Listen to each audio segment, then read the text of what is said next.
Hi, my name is Josh Freed, and today I'm going to be speaking to you about Caladan, a system for mitigating interference at microsecond timescales. This is joint work with my co-authors Zane, Amy, and Adam. Today, data center workloads typically involve thousands of machines. Tail latency must be kept low because the slowest machine can affect the overall performance of the workload. An important concern that must be balanced with the need for low latency is the need to use resources efficiently. In a perfect world, we would run all data center hardware at 100% utilization to avoid any wasted resources, but this is very hard to do. To try to drive up utilization on data center machines, operators commonly try to pack multiple tasks onto single machines. This includes both tasks for which latency is critical and tasks that are low priority or best effort. Latency critical tasks get priority access to machine resources, while any leftover resources can be consumed by best effort tasks. A common example of a latency critical task is an in-memory caching server such as Memcached. Unfortunately, packing many tasks onto the same machine leads to the noisy neighbor problem, where tasks contend for the same resources in a shared CPU, such as cores, caches, memory bandwidth, and shared execution units. When the contention is severe, applications experience interference, and latency-critical applications may fail to meet their latency objectives.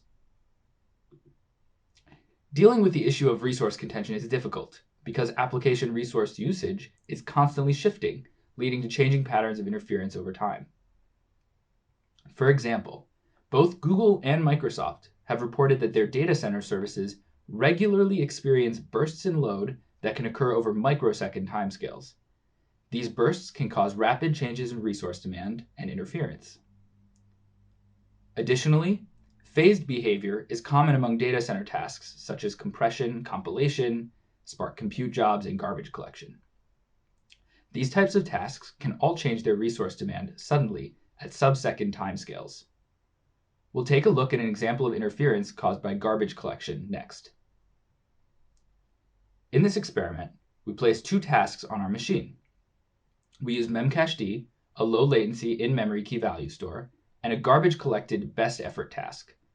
We statically provision Memcached with 2 cores, which is enough to meet the load we offer it with tail latencies under 50 microseconds when it runs in isolation. We provide the spare cores on the machine to the garbage collection task, aiming to keep the utilization of the machine high. This graph shows the total memory bandwidth utilization on the machine over several seconds with the garbage collected task running. The gray bars show the periods when the task pauses and executes garbage collection. As you can see, each garbage collection cycle saturates the memory bandwidth for about 100 milliseconds. When garbage collection is not running, the best effort task runs its compute phase. We'll now look at the impact this task has on our co-located Memcached task. This graph shows the tail latency of Memcached over the same time period. We see that when garbage collection occurs, Memcached experiences severe interference, leading to tail latencies that are 1,000 times higher than the baseline. Our allocation of cores between the two tasks seems to work well when garbage collection is not running, maximizing utilization and keeping tail latencies low. If we wanted to keep this allocation during the best effort task's compute phases, but switch to a different allocation every time interference began, how much time would we have to react before latency rises? To answer this question, we take a closer look at the knee of the curve when interference begins. When interference begins, we see that latency rises rapidly. In fact, latencies reach 100 microseconds in a short time period, itself about 100 microseconds. Therefore, preventing latencies from reaching this point would require us to react within 100 microseconds of interference beginning. Targeting lower latencies would require an even faster reaction. So what are the existing solutions to this problem? Most traditional solutions involve partitioning hardware resources on the machine between applications to avoid contention. They typically use hardware extensions, such as Intel's cache allocation technology, to partition things like cacheways. Some recent systems dynamically adjust the resource partitions. For example, Heracles adjusts its partitions every 2 seconds and converges to new configurations after 30 seconds. A more recent system, Parties, is able to converge in 10 to 20 seconds. Unfortunately, 10 seconds is still much too long to wait to mitigate interference in our example, which required a reaction within only 100 microseconds. This brings us to the goal for Caladan. We want to provide both strict performance isolation for latency critical applications and maintain high resource utilization on our servers. As we saw in our example, in order to provide microsecond scale latency guarantees, we need to detect and mitigate interference at microsecond timescales. Reacting at these timescales requires solving two main challenges. The first is that we must find signals that accurately indicate when resource contention is happening in any of several places, including the LLC or the memory controller. Because there may be many running tasks on our machine, the signals also need to provide clear insight into which task is causing interference so that it can be addressed. Unfortunately, many of the signals that are used in prior work take milliseconds or longer to stabilize, such as end-to-end application tail latencies or CPI. The second main challenge in building a system that can operate at these timescales is that we need an extremely low overhead mechanism to both monitor our signals and to mitigate interference once we detect it. Existing mechanisms for gathering signals and reallocating resources suffer from various scalability issues that prevent them from being usable at microsecond timescales in a setting with many tasks and cores. To solve these challenges, Caladan makes three contributions. Caladan is the first system to manage interference using exclusively core allocation. Previous systems rely on partitioning other hardware resources such as caches and memory bandwidth. Second, Caladan introduces new signals for multiple forms of interference that can accurately identify both the type of interference that is occurring and which task is causing it. Finally, Caladan introduces Kschedge, a new kernel module that drastically improves the scalability of both gathering performance counters from many cores and reallocating many cores across the machine. Caladan's design includes three main components. First, it dedicates a scheduler core that spin pulls for signals of interference and makes core allocation decisions. Second, each task links with a custom runtime that provides threading primitives and I/O. The runtime is instrumented to allow the scheduler core to monitor for signals of interference. Finally, the scheduler core uses Kschedge, our custom kernel module that accelerates scheduling and access to remote performance counters, which I'll discuss in more detail soon. Caladan manages multiple forms of interference. There are two forms that it manages directly. First, there is memory bandwidth interference. Caladan aims to avoid memory bandwidth saturation by monitoring the memory bandwidth and using per-core LLC miscounters to identify antagonists. Caladan revokes cores from antagonists to limit how much bandwidth they can consume. The second form of interference that Caladan manages directly is hyperthreading interference. Caladan pairs different tasks on hyperthread sibling cores and then monitors request processing times for LC tasks. If any individual request's processing time exceeds a fixed budget, the scheduler removes the task running on the sibling core for the duration of that request to prevent any further hyperthread interference. Unlike for memory bandwidth and hyperthread interference, Caladan cannot use core allocation to directly prevent LLC interference. Instead, it treats ineffective LLC interference by compensating tasks that suffer from queuing delays with extra cores. In fact, queuing delay is the main signal by which cores are added to tasks in Caladan. This enables Caladan to keep latency low when load changes or when other forms of interference occur that it cannot directly mitigate. Later in the talk, I will focus on memory bandwidth interference. For more details on how Caladan mitigates other forms of interference, please see the paper. So how does the scheduler gather all of its control signals? The scheduler pulls its signals every 10 microseconds from several sources.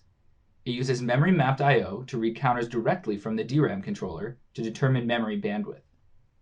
Runtimes use shared memory to make information about queuing delays and request processing delays easily visible to the scheduler.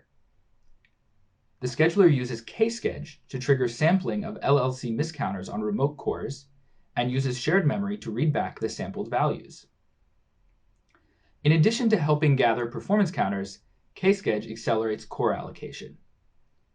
Existing approaches to performing core allocation in Linux typically make use of several system calls such as schedule setAffinity, tgkill, and others.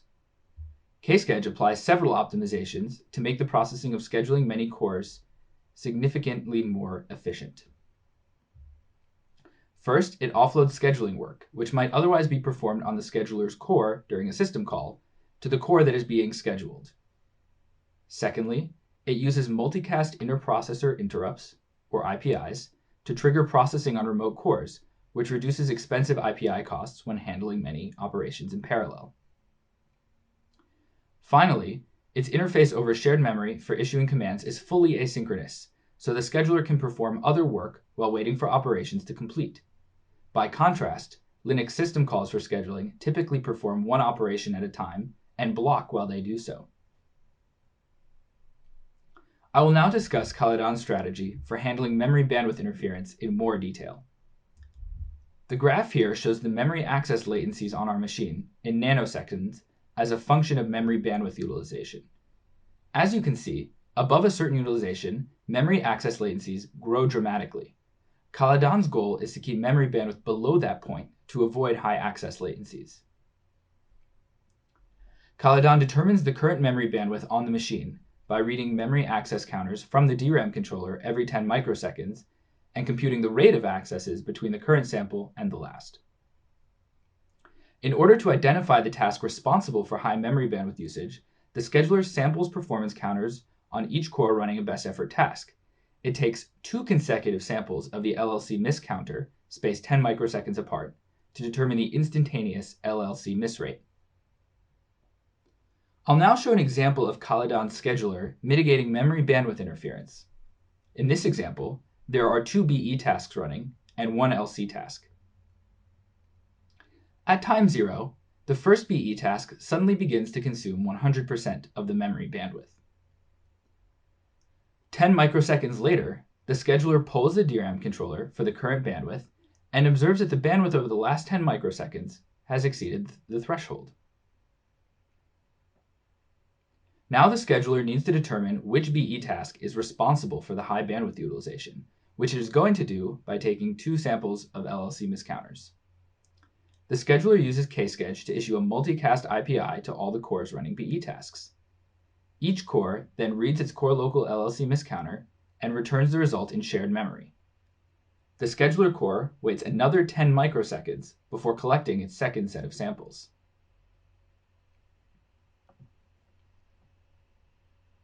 Once the scheduler has the second set of samples, it compares them to determine the LLC miss rate for each core over the last 10 microseconds.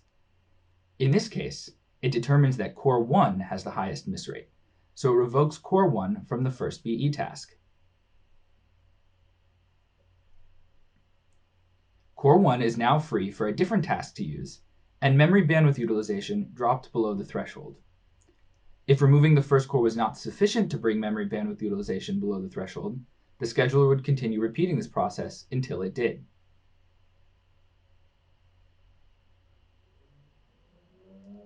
Caladan's scheduler is written carefully to ensure that it pulls and reacts to all signals of interference every 10 microseconds.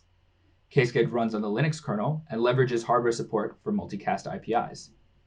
Our runtime is derived from Shenango's runtime, and we modified it to support direct access to I/O devices using libIB verbs and SPDK. To evaluate Caladan, we ask the following questions. How does Caladan compare to the state-of-the-art systems? Are Caladan's benefits generalizable to many tasks sharing a server? We compare Caladan with the state-of-the-art resource controller for shared machines called Parties. Parties manages CPU interference by adjusting core and cache partitions at 500 millisecond intervals. Since we could not obtain the source code for Parties, we implemented it ourselves in our scheduler and evaluated it with our runtime. We refer to this version as Parties with an asterisk. Finally, we ported several tasks to Caladan's runtime to help us evaluate our system's performance.